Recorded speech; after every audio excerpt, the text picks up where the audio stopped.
Assalamualaikum warahmatullahi wabarakatuh. Nama saya Nurul Mufida, NIM 242003. Saya di sini akan mempresentasikan sejarah peradaban Islam dengan judul Perkembangan Masa Tiga Kerajaan Besar dalam Islam. Dinamika Dinasti Fatimiyah. Kelahiran Dinasti Fatimiyah. 1. Gerakan Syiah Ismailiyah. Kelahiran dinasti ini dimulai dengan adanya gerakan dari cabang kaum Syiah Imamiyah, yaitu Syiah Ismailiyah, yang beraksi terhadap Khalifah Abbasiyah yang mengadakan penyelidikan kaum Syiah Ismailiyah. Penyelidikan itu mengharuskan golongan yang setia kepada Ismail bin Ja'far meninggalkan kota kecil di wilayah Hama, daerah Syria menuju Afrika Utara. 2. Penobatan Ubaidillah al-Mahdi memperoleh banyak dukungan dan berhasil menegakkan pengaruh di Afrika Utara.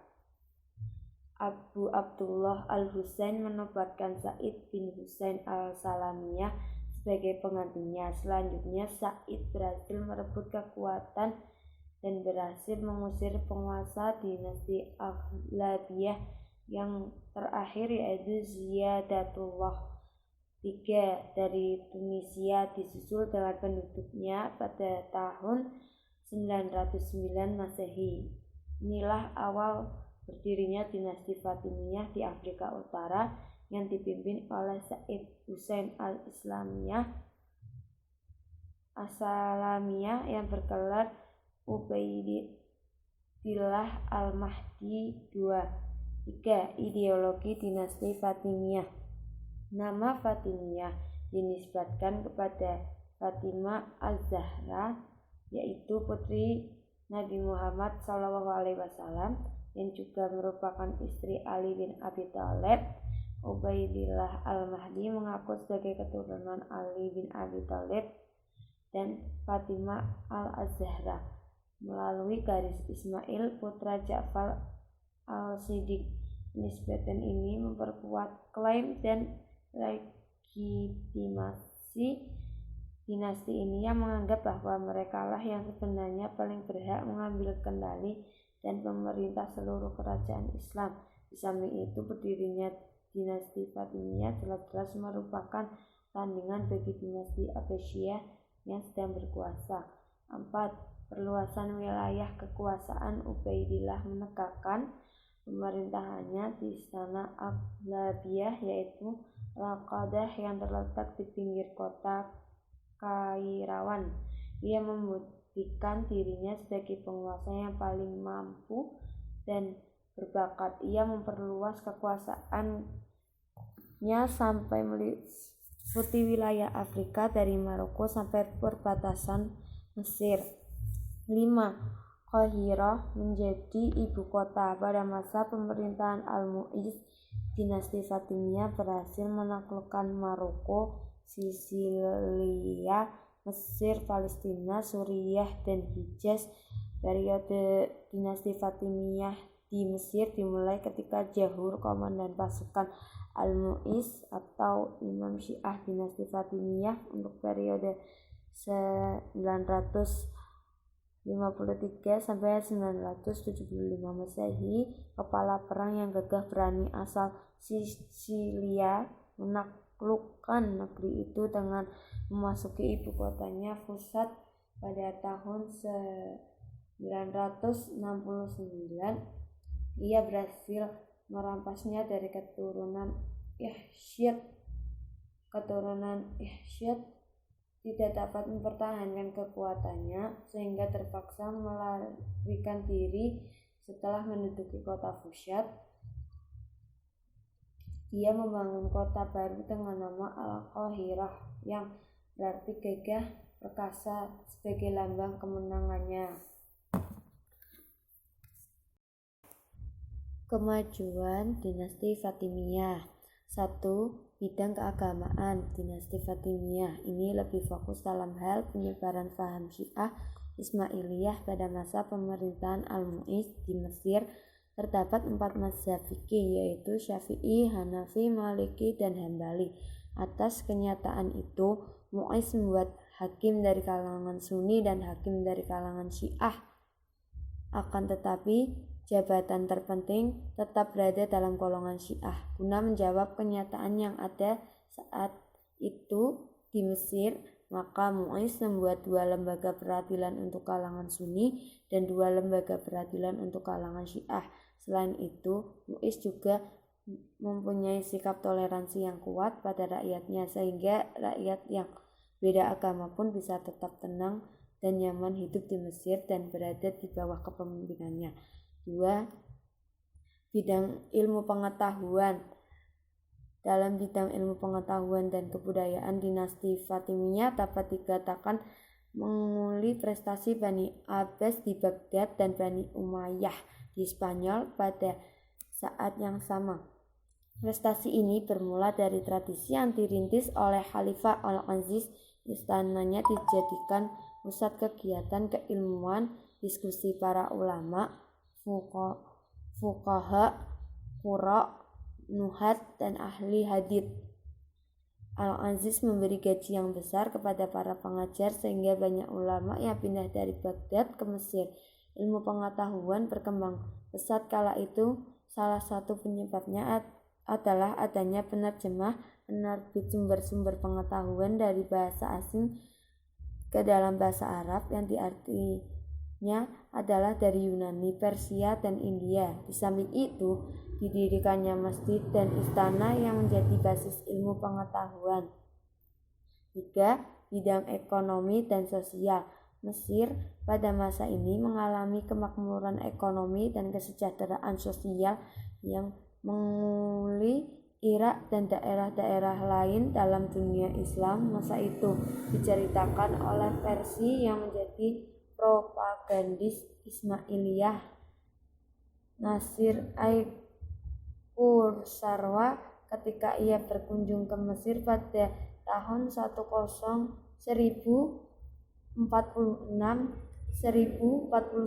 Hijriah, bahwa istana khalifah memperkerjakan 30.000 orang, 12.000 orang diantaranya adalah pelayan dan 1.000 orang pengurus kuda. Hubungan dagang dengan dunia non-Islam Muslim terbina dengan baik, termasuk dengan India dan negeri Mediterania yang beragama Kristen, serta melakukan hubungan kerja sama dengan Republika Italia, Almaji, Pisa, dan Venice.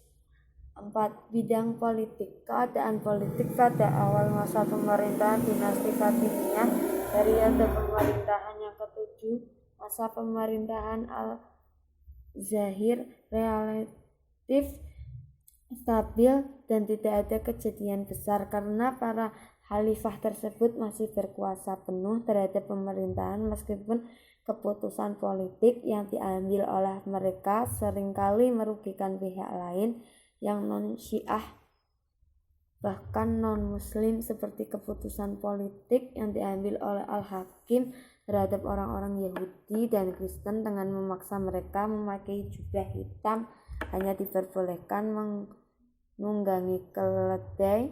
Lalu Al-Hakim mengeluarkan maklumat untuk menghancurkan seluruh gereja di Mesir, menyita tanah serta seluruh harta kekayaan mereka, sehingga mereka merasa kehilangan hak-hak sebagai warga negara.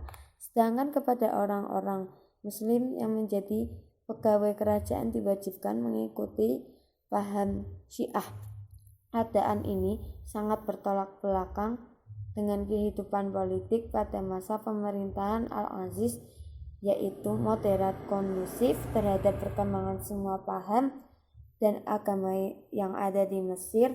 Meskipun Al-Aziz sendiri pernah melarang pelaksanaan sholat tarawih di semua masjid di Mesir, hal itu disebabkan agar tidak terjadi gejolak sosial antara pengikut beberapa mazhab dengan pendapat yang berbeda tentang pelaksanaan sholat tersebut. Kemunduran dinasti Fatimiyah. berawal pada pemerintahan Khalifah Al-Hakim. Ketika diangkat menjadi khalifah, ia baru berumur 11 tahun. Al-Hakim memerintah dengan tangan besi, masanya dipenuhi dengan tindakan kekerasan dan kekejaman. Ia membunuh beberapa orang wazirnya, menghancurkan beberapa gereja Kristen, termasuk sebuah gereja yang di dalamnya terdapat kuburan suci umat Kristen. Maklumat penghancuran kuburan suci ini ditandatangani oleh sekretarisnya yang beragama Kristen, Ibnu Abdun. Peristiwa ini merupakan salah satu penyebab perang salib. Ia memaksa umat Kristen dan Yahudi memakai jubah hitam dan mereka hanya diperbolehkan menunggangi keledai. Setiap orang Kristen diharuskan menunjukkan salib yang dikalungkan di lehernya, sedangkan orang Yahudi diharuskan memasang semacam tenggelang berlonceng.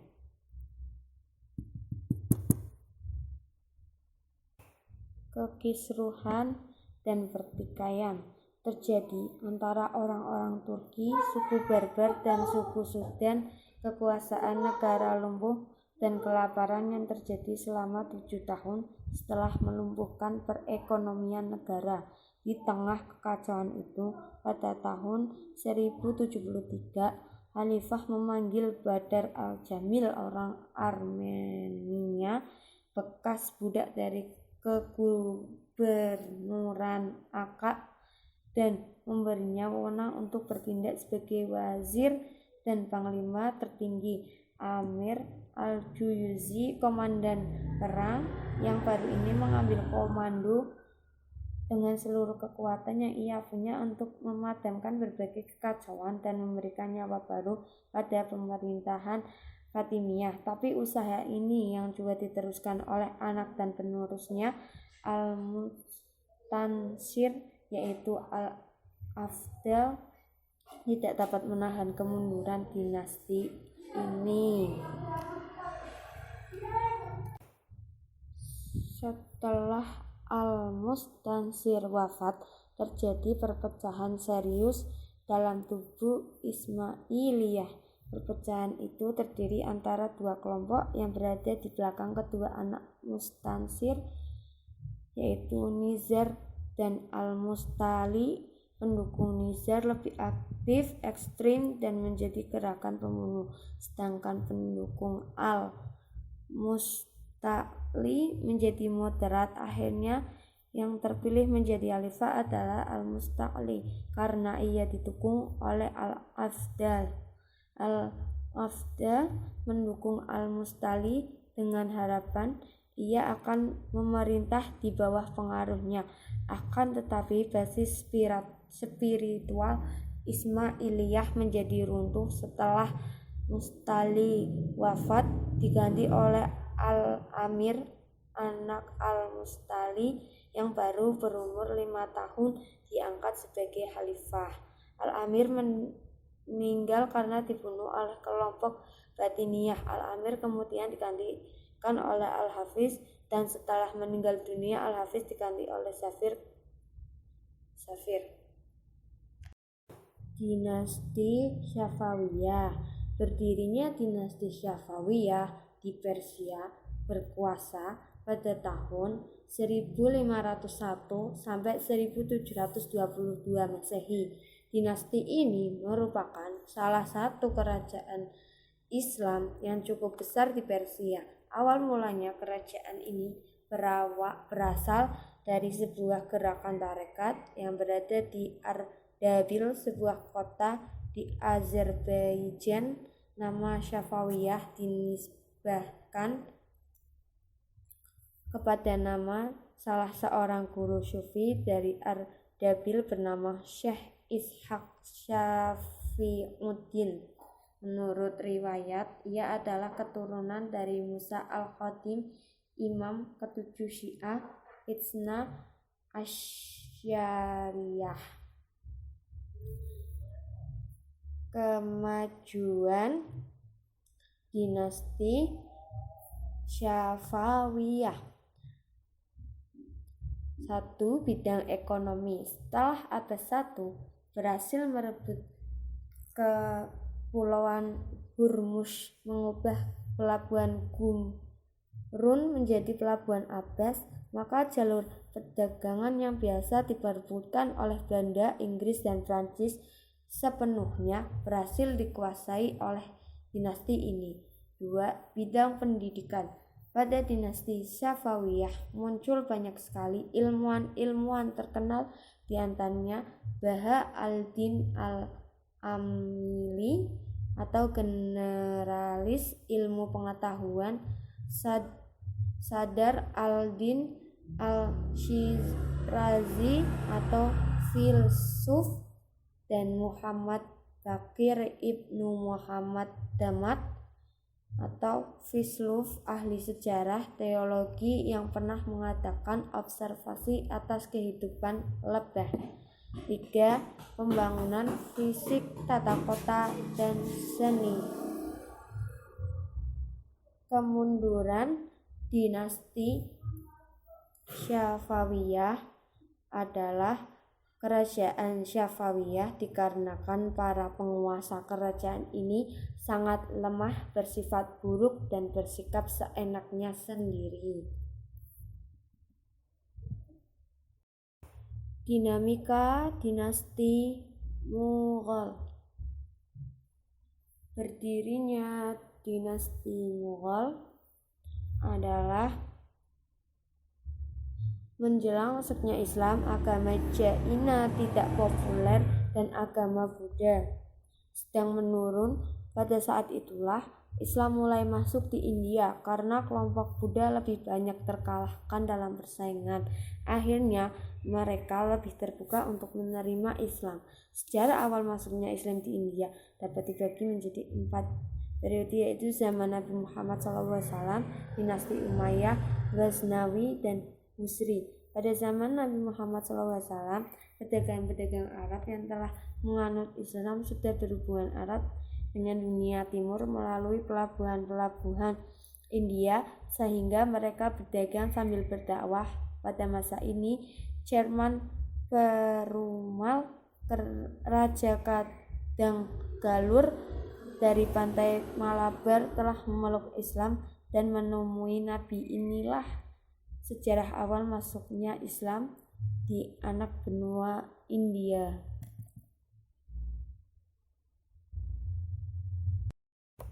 Periodisasi dinasti Mughal. 1. Babur. Dari 1526 sampai 1530 Masehi. Babur bernama lengkap Zainuddin Muhammad Babur. Secara genealogis, Babur merupakan cucu Timberlake dari pihak ayah dan keturunan Genghis Khan dari pihak ibu. Ayahnya, Umar Mirza, merupakan seorang penguasa Ferghana. Masa pemerintahan Babur ditandai oleh 2 persoalan besar, yakni bangkitnya kerajaan-kerajaan Hindu yang mencoba melepaskan diri dari kekuasaan Islam. Mereka memberontak antara tahun 1526 dan 1527 Masehi, dan munculnya penguasa Muslim yang mengaku pemerintahannya di Afghanistan yang masih setia kepada keluarga Lodi. Namun Babur dapat menyelesaikan semua persoalan tersebut. 2. Humayun. Dari 1530 sampai 1540 Masehi dan 1556 Masehi. Babur digantikan oleh putra sulungnya Humayun yang bernama lengkap Nasiruddin Humayun. Namanya berarti yang disukai oleh keberuntungan. Humayun adalah orang yang cinta damai. Ia adalah orang yang berkualitas, tapi ia tidak bisa menyesuaikan diri dengan hal-hal yang ada di sekelilingnya. Selain itu, adalah seorang raja yang dermawan, ramah, dan suka memaafkan. Pada awal pemerintahannya, Humayun mengalami kesulitan karena perilaku dari saudara-saudaranya yang menuntut hak untuk memerintah. Dalam wasiatnya, Babur telah menginstruksikan Humayun untuk bersikap baik kepada saudara-saudaranya. 3. Akbar. Dari 1556 sampai 1605 Masehi. Ketika menerima tahta kesultanan ini, Akbar baru berusia 14 tahun, sehingga keseluruhan urusan pemerintahannya dipercayakan kepada Bairam Khan, kawan dekat ayahnya, seorang penganut Syiah di awal masa pemerintahannya. Akbar menghadapi pemberontakan sisa-sisa keturunan Serkhan Shan yang masih berkuasa di Punjab. Pemberontakan yang paling mengancam kekuasaan Akbar adalah pemberontakan yang dipimpin oleh Himu yang menguasai Gwalior dan Agra. Pasukan pemberontak berusaha memasuki kota Delhi. Bairam Khan menyebut kedatangan pasukan tersebut sehingga terjadilah peperangan dahsyat yang disebut Panipat II pada tahun 1556 Masehi. Himu dapat dikalahkan dan ditangkap, kemudian dieksekusi. Dengan demikian Agra dan Gwalior dapat dikuasai penuh. 4. Jehangir dari 1605 sampai 1627 Masehi. Penerus Akbar yaitu anaknya Jehangir. Masa pemerintahan Jehangir kurang lebih selama 23 tahun. Ia adalah penganut ahli al-sunnah wal jamaah, sehingga din ilahi yang dibentuk ayahnya menjadi hilang pengaruhnya. Pemerintahan Jehangir juga diwarnai dengan pemberontakan di Ambar yang tidak mampu dipadamkan. Pemberontakan juga muncul dari dalam istana yang dipimpin oleh Khurram, putranya sendiri, dengan bantuan Panglima Muhabbahar. Khurram menangkap dan menyekap Jehangir berkat usaha permaisuri. Permusuhan ayah dan anak ini dapat dipadamkan pada masa kepemimpinannya. Jehangir berhasil menundukkan Benggala Mawar, Kanggar, usaha-usaha pengamanan wilayah, serta penaklukan yang ia lakukan petugas keluarga kenegarawan yang diwarisi oleh ayahnya. 5. Syekh Jahan dari 1627 sampai 1658 Masehi. Syekh Jahan tampil menggantikan pemerintahan Jehangir. Syekh Jahan adalah seorang yang terpelajar. Ia memiliki bakat kepemimpinan dan memiliki jiwa intelektual dan seni. Bibit-bibit disintegrasi mulai tumbuh pada pemerintahannya. Hal ini sekaligus menjadi ujian terhadap politik toleransi Mughal. Dalam masa pemerintahannya terjadi 2 kali pemberontakan. Tahun pertama masa pemerintahannya, pada masa ini pemukim Portugis di Hengli, Benggala mulai berulah. Di samping menunggu keamanan dan toleransi hidup beragama, mereka menculik anak-anak untuk dibaptis masuk agama Kristen tahun 1632 Masehi. Syekh Jahan berhasil mengusir para pemukiman Portugis dan merebut hak-hak istimewa mereka. 6. Aurangzeb atau Alamgir I dari 1658 sampai 1707 Masehi. Aurangzeb bergelar Al-Mahir pada Syah Ghazi. Ia penguasa yang berani dan bijak. Kebesarannya sejajar dengan Akbar pendahulunya. Sistem yang dijalankan Aurangzeb banyak berbeda dari pendahulunya. Kebijakan yang telah dirintis oleh sultan-sultan sebelumnya banyak diubah, khususnya yang menyangkut hubungan dengan orang-orang Hindu. Aurangzeb adalah penguasa Mughal pertama yang membalik kebijakan konsiliasi dengan Hindu. Di antara kebijakannya adalah pada tahun 1659 Masehi melarang minuman keras, perjudian, prostitusi, dan penggunaan narkotika.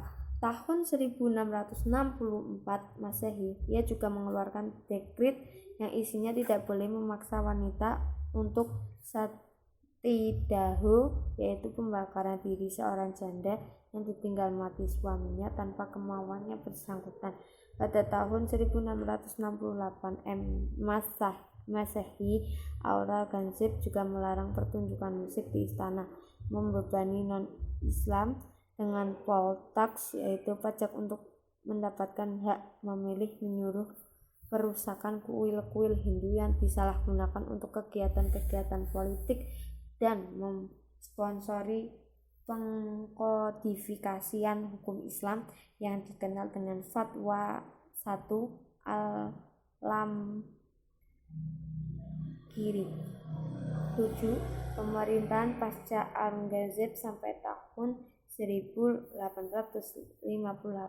Sultan-sultan Mughal tidak mampu lagi mengendalikan wilayah yang cukup luas dan kekuatan lokal Hindu yang cukup dinamis.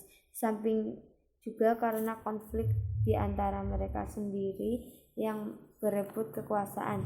Di tahun ini pula Inggris dan bantuan raja-raja Hindu dapat mematahkan perlawanan yang mereka lakukan terhadap Inggris.